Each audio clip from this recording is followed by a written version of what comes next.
Assalamualaikum warahmatullahi wabarakatuh. Perkenalkan nama saya Yuba Fitrul Aufa dengan NIM 215551119, Prodi Studi Islam Interdisipliner, Fakultas Dirasa Islamiyah. Di sini saya akan membuat video micro teaching yang mana tugas ini untuk melengkapi atau memenuhi UAS Ushul Fikih. Tema kali ini adalah qaul sahabi dalam istidlal. Qaul sahabi merupakan suatu sumber hukum Islam dalam ilmu fikih yang tidak disepakati kehujahannya. Hujah di sini tuh artinya itu teori atau dalil atau argumentasi. Secara bahasa, qaul itu berasal dari kata qala yang artinya itu ucapan atau pendapat. Sedangkan sahabi itu berasal dari kata sahabat yang mufradnya itu adalah sahib yang artinya pertemanan atau teman.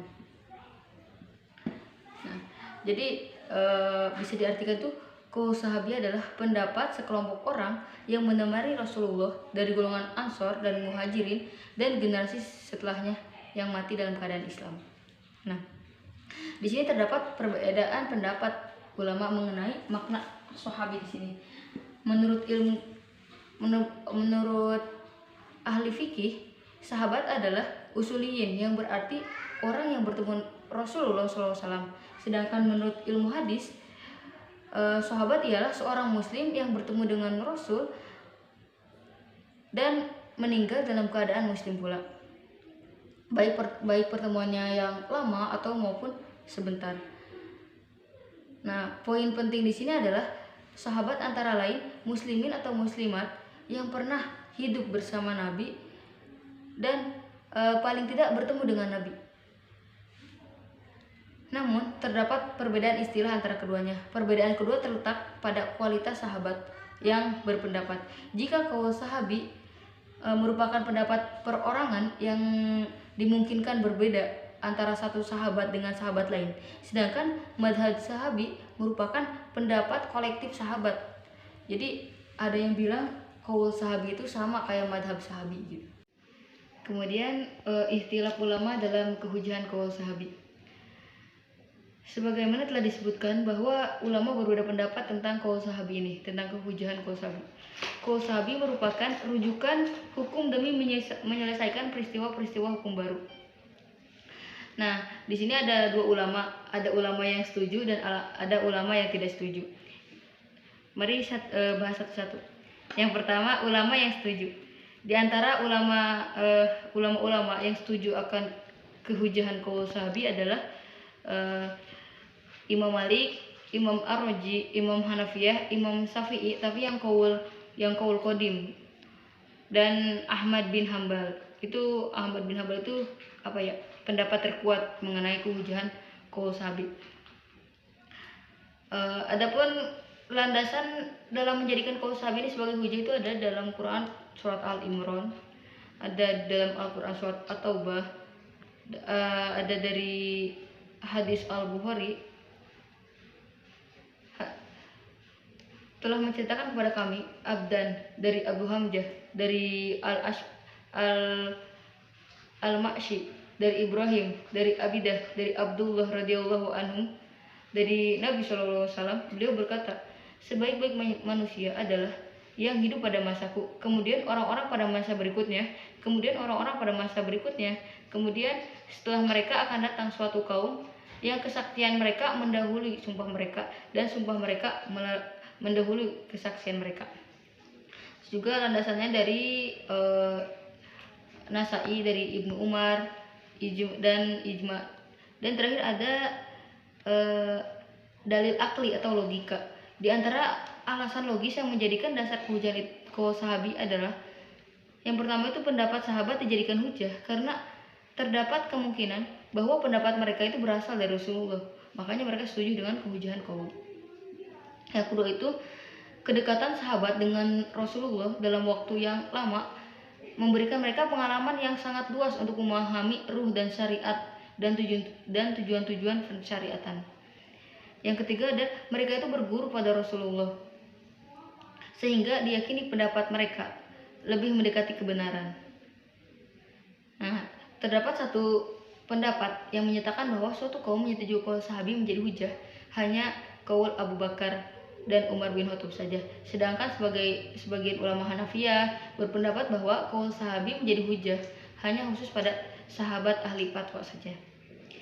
Yang kedua itu ada ulama yang menolak akan kehujahan qaul sahabi.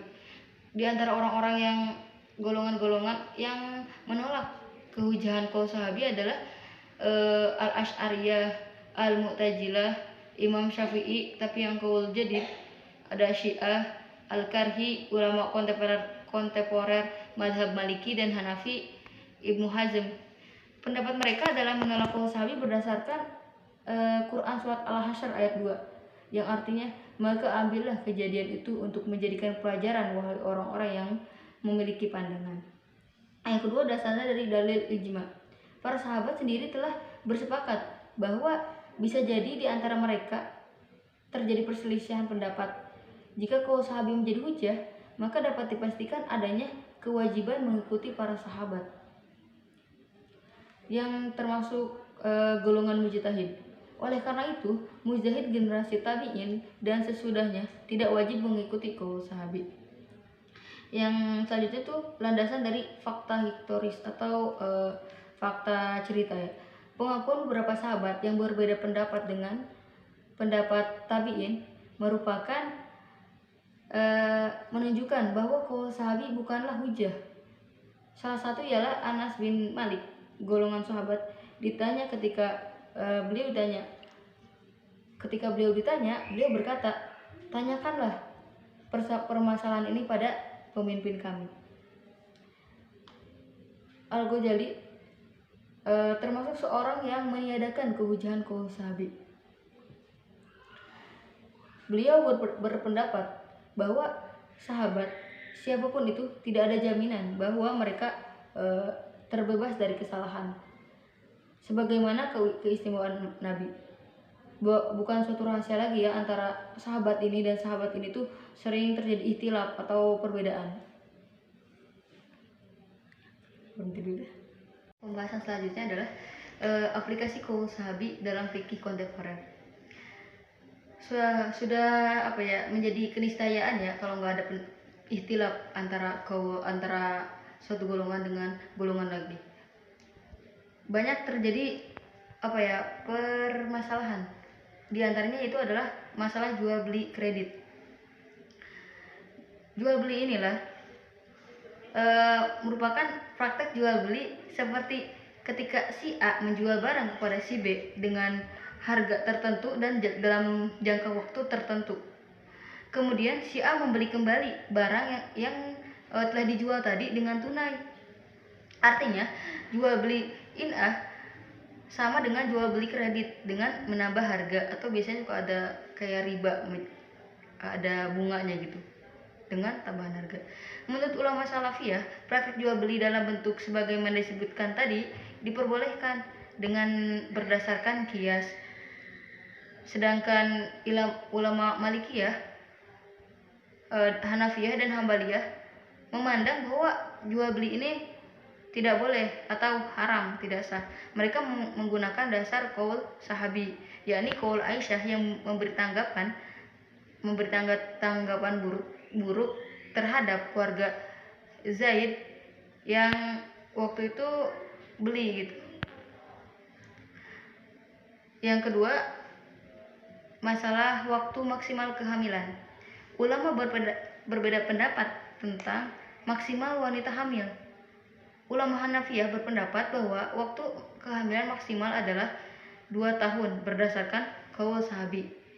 Yakni Aisyah menyatakan seorang anak tidak tinggal di dalam kandungan ibunya lebih dari 2 tahun meskipun berupa segumpalan pintalan benang. Sedangkan menurut ulama Malikiyah, Salafiyah dan Hambaliyah, waktu maksimal kehamilan ialah 4 tahun. Kenapa mereka berpendapat demikian? Karena Imam Syafi'i sendiri dia di dalam kandungan selama 4 tahun. Jadi mereka lihat dari fakta historis. Yang kemudian adalah ganti rugi atas kecederaan hewan ternak. Ulama Hanafiyah berpendapat ketika hewan ternak seperti unta, sapi, kuda, dan sebagainya, ganti ruginya itu 1/4 dari harga standarnya. Pendapat tersebut berdasarkan qaul Umar bin Khattab dalam suratnya kepada Suraiyah, yang intinya bahwa ganti rugi hewan ternak yang dicederai matanya ialah 1/4 dari harga standar hewan tersebut. Sedangkan menurut Imam Malikiyah, Salafiyah, dan Hambaliyah, kadar ganti rugi senilai dengan harga yang terkurang dari harga standarnya. Misalnya si unta ini dijualnya 5 juta, ketika terluka dia lakunya berapa, maka ganti ruginya itu, misalnya lakunya itu cuma 4 juta, maka ganti rugi atas hewan yang dicederai itu adalah 1 juta. Jadi biar harga normal gitu. Nah, yang keempat itu perbedaan tentang masalah menstruasi wanita. Ulama Hanafiyah berpendapat bahwa kadar waktu tersingkat menstruasi wanita adalah 3 kali 24 jam atau 3 hari 3 malam. Dalam pendapat mereka ialah qaul Anas bin Malik yang menyatakan bahwa masa menstruasi kaum perempuan ialah 3, 4, 5, 6, 7, 8, 9, 10 hari gitu. Sedangkan ulama Malikiyah, Salafiyah, Hambaliyah berpendapat bahwa menstruasi itu tersingkat adalah 1 kali 24 jam atau sehari semalam. Mereka berargumen bahwa suatu yang tidak disinggung oleh nas ketentuannya maka dikembalikan pada uruf atau asal. Sedangkan urufnya wanita yang waktu menstruasinya ada 1 kali 24 jam. Jadi ada yang mengalami 1 kali 24 jam. Jadi ulama Salafiyah, Hanafiyah, dan Hambaliyah mengambil dari situ, dari historis. Yang terakhir adalah qaul sahabi sebagai ijtihad tekstual. Qaul sahabi merupakan pendapat suatu orang sahabat yang kemudian menyebar di kalangan sahabat lainnya.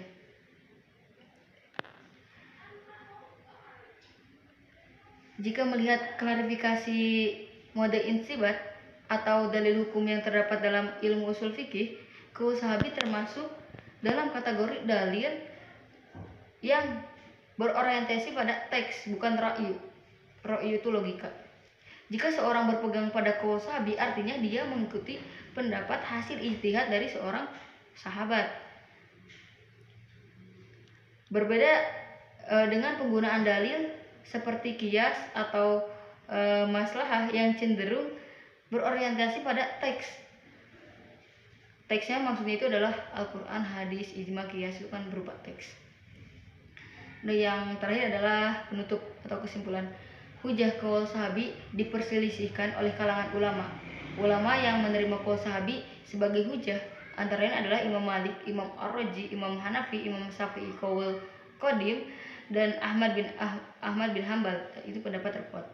Sedangkan golongan yang menolak qaul sahabi adalah Imam Asy'ariyah, Mu'taziliyah, Imam Syafi'i qaul jadid, Syiah, Al-Karhi, Ibnu Hamzah, dan ulama kontemporer Hanafi dan Maliki. Dari ikhtilaf tersebut kemudian menimbulkan tarjih dari Wahbah al-Juhaili dengan pendapat bahwa qaul sahabi yang merupakan pendapat perorangan seorang sahabat bukan merupakan hujah syar'iyah yang bisa berdiri sendiri. Qaul sahabi tersebut dapat menjadi hujah yang ketika memiliki sandaran dalam bentuk nas, baik Al-Quran maupun Sunnah. Ikhtilaf ulama dalam qaul sahabi merupakan pengaruh terhadap beberapa permasalahan, antara lain permasalahan yang tadi telah disebutkan, jual beli, masalah haid, terus menstruasi, dan hewan yang cedera. Terima kasih. Wassalamualaikum warahmatullahi wabarakatuh.